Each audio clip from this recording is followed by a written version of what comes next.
இப்ப இருக்கக்கூடிய காலகட்டத்துல சும்மாவே யாராவது 50,000 ரூபாய் பணத்தை எடுத்து கொடுப்பாங்கன்னு நீங்க நினைக்கிறீங்க? என்னடி சொல்ற? நீ என்ன சொல்ற? அட போவி அங்கிட்டு, எங்க அப்பா கிட்ட 100 ரூபாய் கேட்டாலே செருப்படுத்து அடிக்கிறாரு, இதுல 50,000 ரூபாய் காசை சும்மா தருவாங்களான்னு வேற நீ கேக்குறியான்னு தானே நினைக்கிறீங்க? ஆனா இவங்க தராங்களே, என்ன ப்ரோ சொல்ற அப்படின்னு தானே கேக்குறீங்க?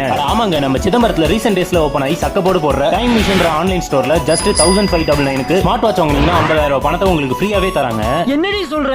ஆமாங்க, இது ரொம்பவே லிமிடெட் ஸ்டாக் தான். வெறும் 250 ஸ்மார்ட் வாட்ச்க்கு மட்டும் தான் இந்த ஆஃபர்ஸ் கொடுத்துட்டு வராங்க. ஆல்ரெடி 150 ஸ்மார்ட் வாட்ச் கிட்ட சேல்ஸ் பண்ணிட்டாங்க. இன்னும் இருக்கிறது வெறும் 100 ஸ்மார்ட் வாட்ச் மட்டும் தான். இது ஆப்பிள் ஸ்மார்ட் வாட்சோட ஃபர்ஸ்ட் காப்பின்றதுனால இதை நீங்க வெளியில வியர் பண்ணிட்டு போகல உங்க ஃப்ரெண்ட்ஸ்லாம் வந்து கேட்கற மாதிரி பார்க்கிறதுக்கு லுக் அண்ட் ஃபியூச்சர் வைஸ் எல்லாமே சேமா தான் இருக்கும். இந்த 100 ஸ்டாக்கும் உங்க கிட்ட காலி ஆயிடுச்சுன்னா ஸ்மார்ட் வாட்ச் வாங்கின 250 பேரையும் குலுக்கல் முறையில தேர்ந்தெடுத்து first prize 50,000, second prize 20,000, third prize 10,000, fourth prize 5,000, fifth prize 3,000 ரூபாயும் உங்க கையோட ரியல் கேஷாவே நீங்க வாங்கிட்டு போயிடலாம். அது மட்டும் இல்லாம இவங்களுடைய அனலாக் மாடல் வாட்சஸ் வாங்குனீங்கனாலுமே இந்த மாதிரியான பிரைசஸ் எல்லாமே உங்களுக்கு தரப்போறாங்க. இது எல்லாமே டேர்ம்ஸ் அண்ட் கண்டிஷனுக்கு உட்பட்டது தான். அப்புறம் என்ன, இந்த 100 ஸ்மார்ட் வாட்ச் முடியறதுக்குள்ள உங்க ஆர்டர் பிளேஸ் பண்ணி 50,000 ரூபாய் காசை உடனே வாங்கிட்டு போங்க.